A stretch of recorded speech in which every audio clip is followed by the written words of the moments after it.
আসসালামু আলাইকুম, সবাইকে অনলাইন ক্লাসে স্বাগতম। প্রিলিমিনারি তোমাদের সাথে আমার আজকে সেকেন্ড ক্লাস। তো আন্তর্জাতিক রাজনীতি আমরা পড়ছিলাম। আন্তর্জাতিক রাজনীতি কি, আন্তর্জাতিক রাজনীতির বৈশিষ্ট্য গত ক্লাসে তোমাদেরকে পড়িয়েছি।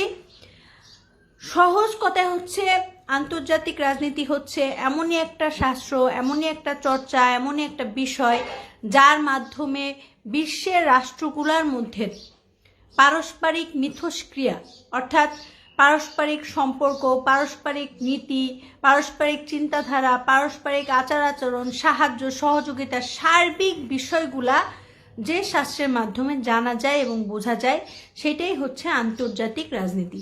আন্তর্জাতিক রাজনীতি মানে হচ্ছে বিশ্বের সমস্ত রাষ্ট্রগুলির মধ্যেই একটা সম্পর্ক, একটা বিশ্বের সমস্ত রাষ্ট্রকে যদি আমরা মিলিয়ে একটা বিশ্ব রাষ্ট্র ধরি, অনেকটা বিশ্বায়নের ধারণাকে পোষণ করি, তখন সেই রাষ্ট্রগুলির মধ্যে যে যোগাযোগ হবে, যে ব্যবস্থা হবে, যে ব্যবস্থায় কূটনৈতিক নিয়ন্ত্রণ হবে, যে ব্যবস্থায় তাদের পররাষ্ট্র নীতি পরিচালিত হবে, যে ব্যবস্থায় তাদের সাহায্য সহযোগিতা আদান প্রদান হবে, সব কিছুই হচ্ছে আন্তর্জাতিক রাজনীতি। আন্তর্জাতিক রাজনীতিকে নিয়ন্ত্রণ করে যে শক্তি, সেটাকে আমরা বলি আন্তর্জাতিক রাজনীতির নিয়ন্ত্রণকারী শক্তি বা প্রভাব বিস্তারকারী উপাদান। একটা জিনিস আমাদের মাথায় রাখতে হবে যে বিশ্বের সবগুলা রাষ্ট্রই কিন্তু সমান ক্ষমতা সম্পন্ন না। তোমরা যদি পরিবারের কথা চিন্তা করো, তখন দেখবা যে পরিবারের মধ্যে যে ব্যক্তি প্রভাব বিস্তারকারী, যে ব্যক্তি প্রভাব প্রতিপত্তি বেশি, সে কিন্তু স্বাভাবিকভাবেই একটু ক্ষমতার চর্চা করে থাকে। ঠিক এইভাবে বিশ্ব রাষ্ট্রের দিকে যদি আমরা তাকাই, বিশ্বের প্রায় 200 আন্তর্জাতিক রাষ্ট্র, 200 সার্বভৌম রাষ্ট্র, এই রাষ্ট্রগুলির দিকে যদি আমরা তাকাই, আমরা কিন্তু দেখব যে সব রাষ্ট্রগুলো কিন্তু সমানভাবেই আন্তর্জাতিক রাজনীতিতে বা আমাদের বিশ্ব রাজনীতির প্রেক্ষাপটে কখনোই সমানভাবে আলোচিত হয় না। কিছু কিছু রাষ্ট্র আছে যে রাষ্ট্রগুলোকে আমরা আমাদের বস হিসেবে মানি, যে রাষ্ট্রগুলিকে আমরা দাতা হিসেবে মানি, প্রভাব বিস্তারকারী হিসেবে মানি। কেন মানি? কারণ ওই রাষ্ট্রগুলির কিছু এক্সট্রা অর্ডিনারি ক্ষমতা আছে। তারা অন্য রাষ্ট্রের উপরে, উন্নয়নশীল রাষ্ট্রের উপরে, উন্নত রাষ্ট্রের উপরে বা তাদেরই প্রতিবেশী রাষ্ট্রগুলির উপরে প্রভাব বিস্তার করতে পারে। এই প্রভাব বিস্তার করার পিছনে তাদের নিশ্চয়ই কোনো না কোনো যোগ্যতা থাকে। যেমন ধরো অর্থনৈতিক যোগ্যতা, অর্থনৈতিক স্বনির্ভরতা থাকে। তারপরে পারমাণবিক যোগ্যতা, তারা পারমাণবিক দিক থেকে শক্তিশালী হতে পারে। তারপর কি, তারা লবিস্ট গ্রুপ হতে পারে, আন্তর্জাতিক সংস্থাগুলিকে নিয়ন্ত্রণ করতে পারে। এই ধরনের যোগ্যতার পরিপ্রেক্ষিতেই মূলত আমরা বলবো আন্তর্জাতিক রাজনীতির নিয়ামক বা নিয়ন্ত্রণকারী উপাদানগুলি কাজ করে। কেন বারবার আন্তর্জাতিক রাজনীতির নিয়ামক বা নিয়ন্ত্রণকারী উপাদানের কথা বলছি? কারণ আজকে আমরা যে লেকচারটা পড়ব সেটা হচ্ছে দুইটা কোশ্চেন। একটা হচ্ছে আন্তর্জাতিক রাজনীতির গুরুত্ব বা প্রয়োজনীয়তা আলোচনা করো, 2 হচ্ছে আন্তর্জাতিক রাজনীতির নিয়ন্ত্রণকারী উপাদান আলোচনা করো। ছাত্রছাত্রীরা, আবারও বলছি, 1 নাম্বার কোশ্চেন হচ্ছে আন্তর্জাতিক রাজনীতির গুরুত্ব বা প্রয়োজনীয়তা ব্যাখ্যা করো। 2 নাম্বার হচ্ছে আন্তর্জাতিক রাজনীতিকে নিয়ন্ত্রণকারী উপাদান সমূহ আলোচনা করো। তাহলে আসো আমাদের 1 নাম্বার কোশ্চেনের যে উত্তরটা, সেটা হচ্ছে আন্তর্জাতিক রাজনীতির গুরুত্ব বা প্রয়োজনীয়তা। যেহেতু বিশ্বে আমাদের প্রায় স্বাধীন রাষ্ট্রের সংখ্যা 200, এই 200 স্বাধীন রাষ্ট্রসমূহের মধ্যে আন্তঃসম্পর্ক রক্ষা করা, সৌহার্দ্যপূর্ণ সম্পর্ক রক্ষা করা বা সুন্দর সুন্দর যোগাযোগ রক্ষা করা কিন্তু খুব কঠিন একটা বিষয়। আমরা দেখব যে এক অঞ্চলের মানুষের সাথে আর এক অঞ্চলের মানুষের, একটা দেশের মধ্যেই দেখা যায় এক অঞ্চলের মানুষের সাথে আর এক অঞ্চলের মানুষের যোগাযোগ রক্ষা করা কতটা কঠিন হয়ে যায়। আর সেখানে তো একটা রাষ্ট্র থেকে আর একটা রাষ্ট্র, একটা সাইডের রাষ্ট্রসমূহ থেকে আর একটা সাইডের রাষ্ট্রসমূহের মধ্যে যোগাযোগ সম্প্রীতি রক্ষা করা একটা কঠিন বিষয়। আর সেই কারণেই আমাদেরকে আন্তর্জাতিক রাজনীতি মেনটেন করতে হবে, আন্তর্জাতিক রাজনীতিতে অংশগ্রহণ করতে হবে, আন্তর্জাতিক রাজনীতিতে যারা প্রভাব বিস্তারকারী রাষ্ট্র তাদের সাথে ভালো সম্পর্ক রাখতে হবে এবং দলগতভাবেও রাষ্ট্রগুলোকে কোনো না কোনো রাষ্ট্রের ব্লকে থাকতে হবে, যাতে করে বিপদে পড়লে তারা সাহায্যকারী রাষ্ট্র বা সাহায্যকারী বন্ধুর সমর্থনটা পায়। কখন সেই সমর্থনটা দরকার? যখন তারা বিপদে পড়ে, বিপদগ্রস্ত হয়। বিপদগ্রস্ত হওয়ার সময় তখন কিন্তু তার প্রতিবেশী বন্ধুকে দরকার হয়। ঠিক মানুষের জীবনের মতো, মানুষ যখন বিপদে পড়ে তখন তার সাহায্যের দরকার হয়, ঠিক তেমনি রাষ্ট্র যখন বিপদে পড়ে তখন পার্শ্ববর্তী রাষ্ট্রের সাহায্যের দরকার হয়। তাহলে আসো আমরা দেখি আন্তর্জাতিক রাজনীতি পাঠের প্রয়োজনীয়তা বা আন্তর্জাতিক রাজনীতির গুরুত্ব। 1 নম্বরের গুরুত্বই হচ্ছে জ্ঞানের পরিধি বৃদ্ধি করার জন্য। 1 নম্বরে বলবো আমরা জ্ঞানের পরিধি বৃদ্ধি করার জন্য। 2 নম্বরে বলবো বিশ্ব শান্তি প্রতিষ্ঠার জন্য। 2 বিশ্ব শান্তি প্রতিষ্ঠার জন্য। 3 যুদ্ধের ভয়াবহতা থেকে মানব জাতিকে রক্ষা করার জন্য। যুদ্ধের ভয়াবহতা থেকে মানব জাতিকে রক্ষা করার জন্য। এরপরে বলবো মানবতাবোধ ও ভ্রাতৃত্ববোধ প্রতিষ্ঠায় অবদান। আবারও বলছি, মানবতাবোধ এবং ভ্রাতৃত্ববোধ প্রতিষ্ঠায় অবদান। এটার জন্য আমাদের আন্তর্জাতিক রাজনীতি পড়তে হবে। তারপরে রাজনৈতিক সচেতনতা বৃদ্ধির জন্য। রাজনৈতিক সচেতনতা বৃদ্ধির জন্য। 6 নম্বরে আছে আন্তর্জাতিক রাজনীতি, কূটনীতি ও পররাষ্ট্রনীতি ইত্যাদি সম্পর্কে ধারণা লাভ করার জন্য আমাদের আন্তর্জাতিক রাজনীতি পাঠ করতে হবে। আবার বলছি, আন্তর্জাতিক রাজনীতির মধ্যে কি কি বললাম? আন্তর্জাতিক আইন, কূটনীতি এবং পররাষ্ট্রনীতি সম্পর্কে ধারণা লাভের জন্য। আন্তর্জাতিক সংঘাত এবং বিরোধের মীমাংসার জন্য। আবারও বলছি, আন্তর্জাতিক সংঘাত এবং বিরোধের মীমাংসার জন্য। তারপরে আসো জাতীয় নিরাপত্তা রক্ষার জন্য। জাতীয় নিরাপত্তা রক্ষার জন্য। সহযোগিতা ও সহনশীলতার শিক্ষা লাভ। সহযোগিতা ও সহনশীলতার শিক্ষা লাভ। এরপরে আসো উন্নত বিশ্ব গড়ে তোলা। উন্নত বিশ্ব ব্যবস্থা গড়ে তোলা।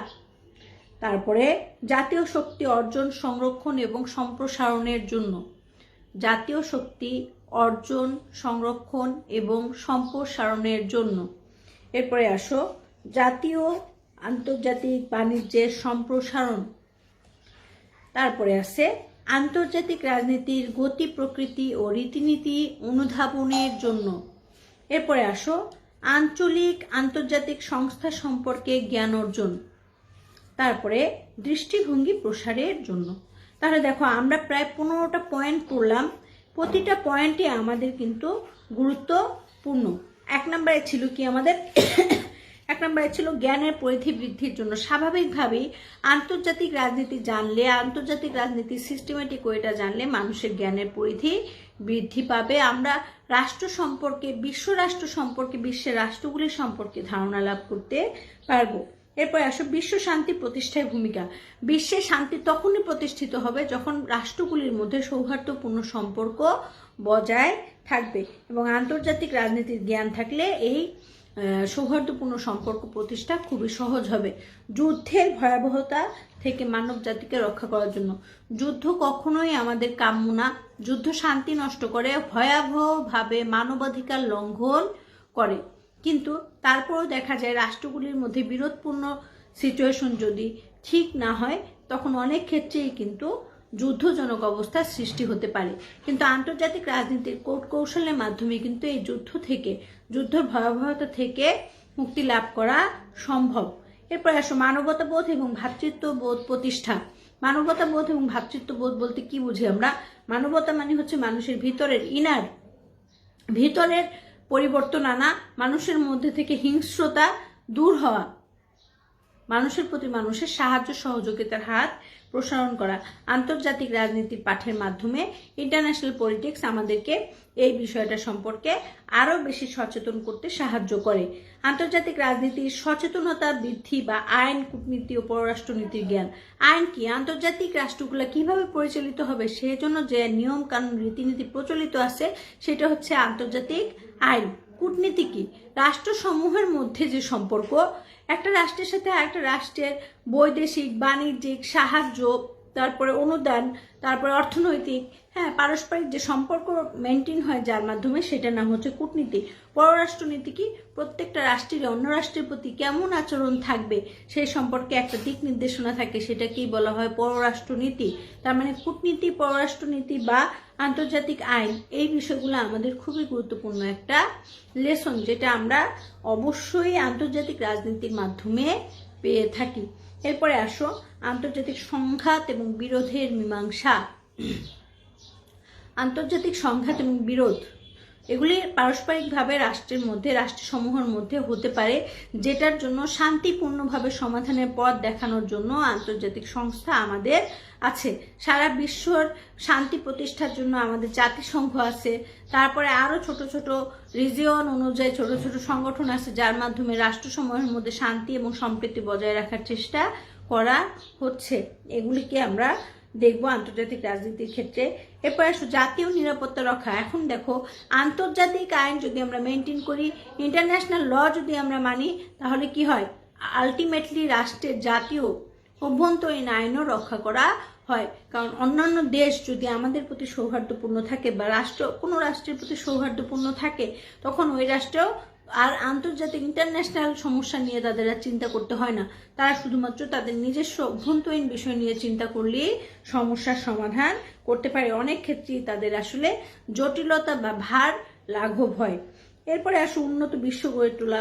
বিশ্ব রাজনীতি যদি খুব গতিশীল এবং স্বচ্ছ হয়, কোনো ধরনের ঝামেলা না হয়, তাহলে স্বাভাবিকভাবেই বিশ্বের সবগুলা রাষ্ট্রই সমানভাবে নিজেদের জাতীয় রাষ্ট্রের চিন্তাধারাকে আরও বেশি ডেভেলপ করতে পারে। এতে করে কি হয়, বিশ্ব ব্যবস্থার চালিকা শক্তি অনেক বেশি উন্নততর হইতে পারে।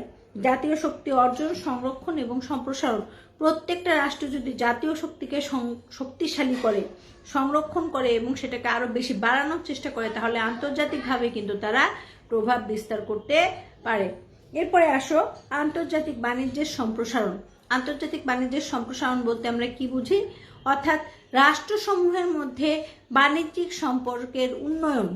একটা রাষ্ট্র যদি অবাধে নিজেদের ইচ্ছা মতোই অন্য একটা রাষ্ট্রের সাথে বাণিজ্যিক সম্পর্ক তৈরি করতে পারে, তাদের যদি পারস্পরিক বোঝাপড়ার লেনদেন এত ভালো হয় যে তাদের আর অন্য রাষ্ট্রের সাহায্য সহযোগিতা নেওয়া লাগে না, তখনই আমরা সেটাকে বলবো যে বাণিজ্যিক সম্পর্কের সম্প্রসারণ। একটা রাষ্ট্র যদি বিশ্বের 20-30টা দেশে তাদের পণ্য আমদানি করে থাকে, রপ্তানি করে থাকে, তখন কি হয়, তাদের বৈদেশিক সম্পর্ক, বৈদেশিক বাণিজ্য অনেক বেশি সুদৃঢ় হয় এবং এর পরিপ্রেক্ষিতে রাষ্ট্রটা লাভবান হয়, অন্য রাষ্ট্রগুলোও পণ্য পেয়ে কিন্তু লাভবান হয়। এইভাবেই দেখা যায় আন্তর্জাতিক প্রেক্ষাপটে রাষ্ট্রগুলো একটা রাষ্ট্রের সাথে আরেকটা রাষ্ট্রের সম্পর্ক নির্ধারণ করে। আঞ্চলিক এবং আন্তর্জাতিক সংস্থা সম্পর্কে জ্ঞান অর্জন।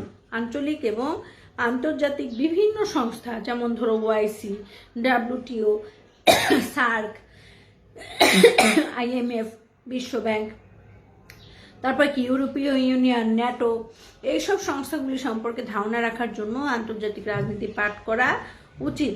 এরপরে আসো আন্তর্জাতিক রাজনীতির গতি প্রকৃতি এবং রাজনীতি অনুধাবনের জন্য, অর্থাৎ আন্তর্জাতিক রাজনীতিটা কি, বিশ্বের সব রাষ্ট্রগুলির মধ্যে এটা কিভাবে চালিকা শক্তি হিসেবে কাজ করে, এই বিষয়গুলি সম্পর্কে জ্ঞান লাভের জন্য আমাদের আন্তর্জাতিক রাজনীতি পাঠ করা প্রয়োজন।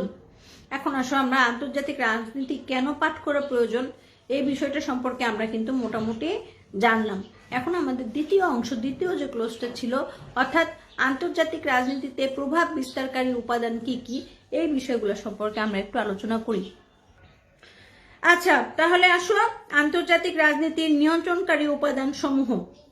আন্তর্জাতিক রাজনীতিকে নিয়ন্ত্রণ করে কোন উপাদানগুলি? প্রথমেই আমরা বলবো শক্তি, অর্থাৎ একটা রাষ্ট্র আরেকটা রাষ্ট্রের প্রভুত্ব কখন স্বীকার করে, যখন সেই রাষ্ট্রটা শক্তিশালী একটা ভূমিকা বা প্ল্যাটফর্ম তৈরি করতে পারে। তার মানে আন্তর্জাতিক রাজনীতির সবচাইতে গুরুত্বপূর্ণ এবং প্রভাব বিস্তারকারী উপাদান হচ্ছে শক্তি। 1 নম্বরে আমরা বলবো আন্তর্জাতিক রাজনীতিতে সবচাইতে বেশি প্রভাব বিস্তারকারী উপাদান হচ্ছে শক্তি। 2 নম্বরে আমরা বলবো মতাদর্শ, অর্থাৎ আমরা দেখি যে বিভিন্ন মতাদর্শের মাধ্যমে রাষ্ট্রগুলো পরিচালিত হয় এবং যে রাষ্ট্র যে মতাদর্শকে অ্যাকসেপ্ট করে সেই মতাদর্শ অনুযায়ী তারা তাদের একজন দলনেতা বানায় বা একটা প্রধান রাষ্ট্র বা নেতৃস্থানীয় রাষ্ট্রের আন্ডারে তারা থাকতে পছন্দ করে। এভাবে আন্তর্জাতিক রাজনীতিতে প্রভাব বিস্তারকারী উপাদানে তারা পরিণত হয়। তার মানে কি, মতাদর্শ খুবই গুরুত্বপূর্ণ একটা টপিকস। এরপরে আসো জাতীয় স্বার্থ, অর্থাৎ আন্তর্জাতিক রাজনীতিতে যে বন্ধুত্বটা হয় রাষ্ট্রসমূহের মধ্যে সেখানে কিন্তু প্রতিটা রাষ্ট্রই তাদের নিজস্ব স্বার্থ দেখে। যে রাষ্ট্রের সাথে বন্ধুত্ব করলে তাদের নিজস্ব স্বার্থ অর্থাৎ জাতীয় স্বার্থ রক্ষা পাবে বা জাতীয় স্বার্থ বেশি রক্ষিত হবে, রাষ্ট্রগুলো কিন্তু চেষ্টা করে সেই রাষ্ট্রের সাথেই তাদের বন্ধুত্বপূর্ণ সম্পর্ক তৈরি করার জন্য। এছাড়াও কি পারস্পরিক একটা প্রতিবেশী সুলভ একটা ব্যাপার আছে। কাছাকাছি রাষ্ট্র, একই ভূখণ্ডের মধ্যে অবস্থিত রাষ্ট্ররা সাধারণত দেখা যায় একই প্ল্যাটফর্মে থাকে এবং তাদের আন্তর্জাতিক সম্পর্ক নির্ণয়ের ক্ষেত্রে এই নৈকট্য বা সান্নিধ্যটা খুব বেশি ভূমিকা রাখে, যেখানে জাতীয় স্বার্থ রক্ষা করা সহজ হয়। এরপর আসো দ্বন্দ্ব এবং সম্বন্ধ। আন্তর্জাতিক রাজনীতির ক্ষেত্রে আমরা যে জিনিসটা সবচেয়ে বেশি দেখি সেটা হচ্ছে যখন কোনো রাষ্ট্রের মধ্যে দ্বন্দ্ব, দুইটা রাষ্ট্র বা তিনটা রাষ্ট্রের মধ্যে দ্বন্দ্বমূলক সম্পর্ক তৈরি হয়, তখন ওই রাষ্ট্রগুলা তাদের সমমনোভাবাপূর্ণ রাষ্ট্রের সাথে বন্ধুত্ব করে এবং সাপোর্ট পাওয়ার চেষ্টা করে। এই যে একটা ব্যবস্থা বা এই যে একটা বিধান, এটাকে আমরা বলবো দ্বন্দ্ব এবং সম্বন্ধ। অর্থাৎ দ্বন্দ্বমূলক অবস্থায় পরিণত হওয়ার সময় রাষ্ট্রগুলা তাদের স্বার্থ অনুযায়ী, তাদের সমর্থন অনুযায়ী রাষ্ট্রসমূহের সাথে ভালো সম্পর্ক তৈরি করার চেষ্টা করে। যেমন ধরো, যদি আমরা দেখি যে আমাদের বাংলাদেশের মিয়ানমারের সাথে সম্পর্ক ভালো না, এখন মিয়ানমার কি করবে? বাংলাদেশের সাথে বন্ধুত্বপূর্ণ সম্পর্ক নাই এমন একটা দেশকে সে কিন্তু এমন একটা দেশের সাথে দেশের সমর্থন সে আদায়ের চেষ্টা করবে। বাংলাদেশ কি করবে? মিয়ানমারের সাথে সম্পর্ক ভালো না এমন একটা রাষ্ট্রের সাথে বাংলাদেশও সম্পর্ক রক্ষা করার চেষ্টা করবে।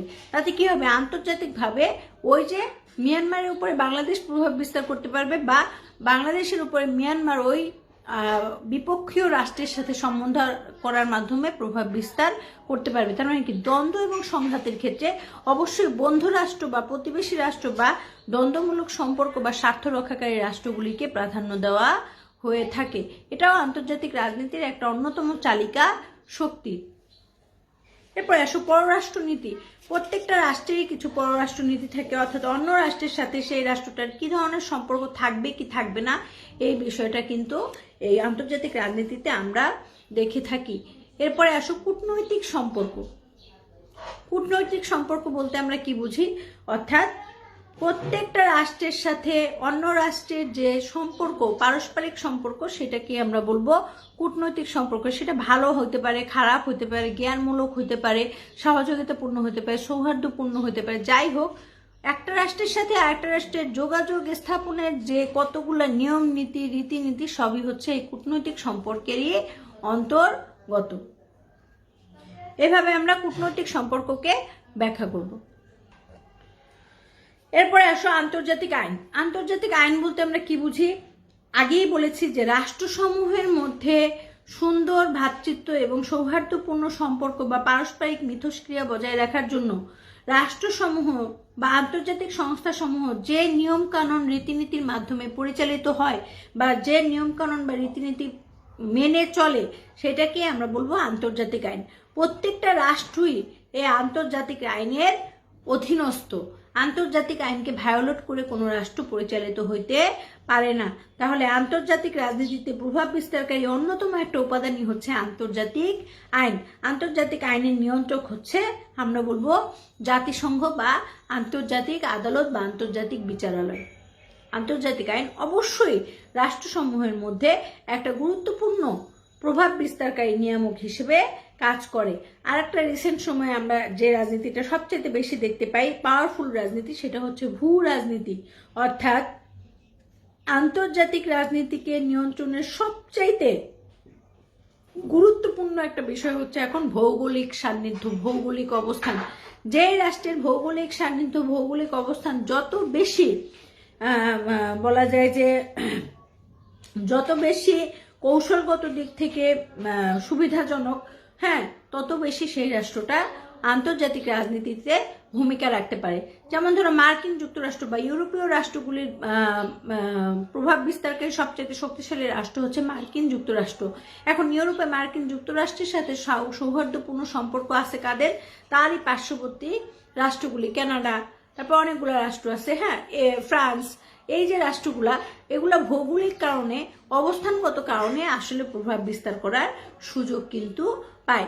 এবং মার্কিন যুক্তরাষ্ট্রকে যদি আমরা আলাদাভাবেই চিহ্নিত করি, তাহলে দেখবো যে শুধু ইউরোপ না, এশিয়া বলো, বিশ্বের সবগুলো অঞ্চলেই যুক্তরাষ্ট্রের কিন্তু একটা প্রভাব আমরা এখন স্বীকার করতে বাধ্য।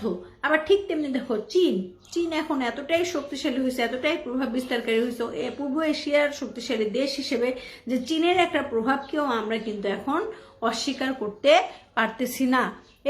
এগুলি কি ভৌগোলিকগত কারণে চীনকে অনেকটা সমীহ করে আবার মার্কিন যুক্তরাষ্ট্র। যদি চীন মার্কিন যুক্তরাষ্ট্রের কোনো প্রভাবের উপরে একটু প্রতিক্রিয়া দেখানোর চেষ্টা করে, মার্কিন যুক্তরাষ্ট্র কিন্তু একটু হলেও সে বিষয়টা চিন্তা করে। কারণ কি, সেইটুকু সক্ষমতা চীন অর্জন করছে, সমীহ করার সক্ষমতাটা চীন কিন্তু অর্জন করছে। আবার আমাদের প্রতিবেশী রাষ্ট্র ভারতের দিকে যদি তোমরা তাকাও, তাহলে তোমরা দেখবে যে আমরা কিন্তু অনেক ক্ষেত্রে ভারতের উপরে নির্ভরশীল। বিশেষ করে আন্তর্জাতিক পলিটিক্সের, জিও পলিটিক্সের যদি আমরা চিন্তা করি, তাহলে আমরা কিন্তু আসলে নিজেরা ডাইরেক্টলি আন্তর্জাতিক রাজনীতিতে অংশগ্রহণ না করে বরং ভারতকে লবিস্ট গ্রুপ হিসেবে কাজে লাগায় কিন্তু আমরা আন্তর্জাতিক রাজনীতিতে অংশগ্রহণের সুযোগ এবং সমর্থন অর্জনের চেষ্টা করি। কিছু কিছু ক্ষেত্রে হয়তো ভারত আমাদের সাথে দ্বিমত পোষণ করতে পারে, কিন্তু ভারত কিন্তু আমাদের বন্ধু রাষ্ট্র। কারণ কি, আমাদের চাইতে ভারতের প্রভাব আন্তর্জাতিক রাজনীতিতে একটু হইলেও বেশি। আর এই প্রভাবটাকে আমরা অনেক সময় সমর্থনের জন্য আমরা কাজে লাগে, যেহেতু ভারত আমাদের বন্ধু রাষ্ট্র এবং প্রতিবেশী রাষ্ট্র।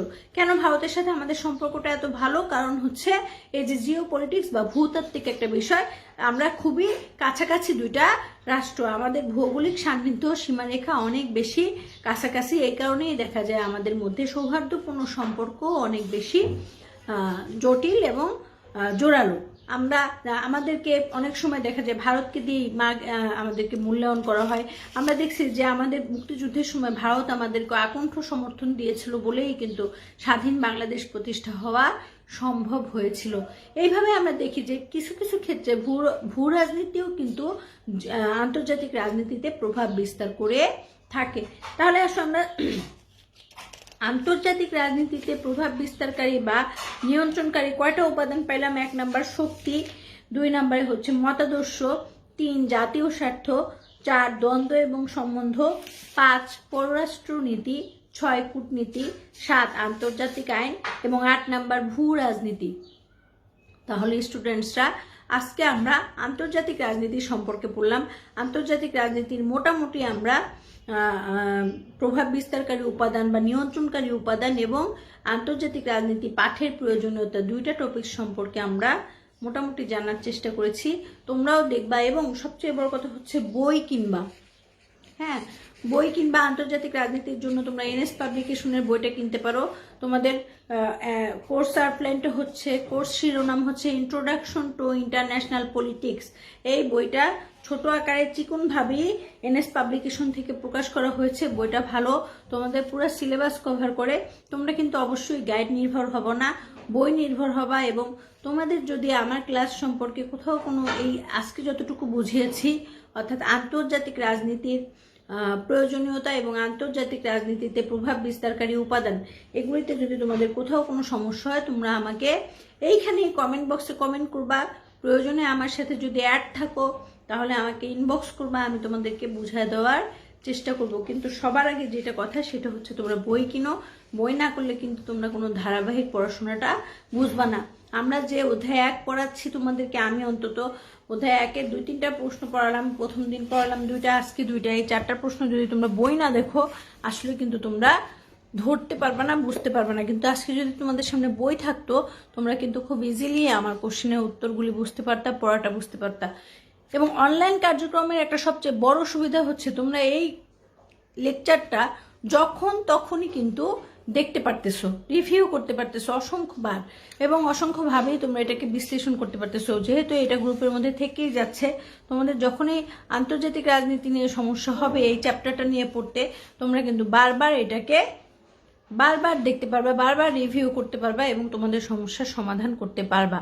তারপরেও যদি কোনো কিছু বুঝতে তোমাদের অসুবিধা হয়, অবশ্যই আমাকে ইনবক্স করবা বা কমেন্ট বক্সে কমেন্ট করবা। আমি তোমাদের সমস্যার সমাধান করার জন্য চেষ্টা করব। সবাই ভালো থাকবা, সুস্থ থাকবা। আজকে এই পর্যন্তই থাকুক। আল্লাহ হাফেজ।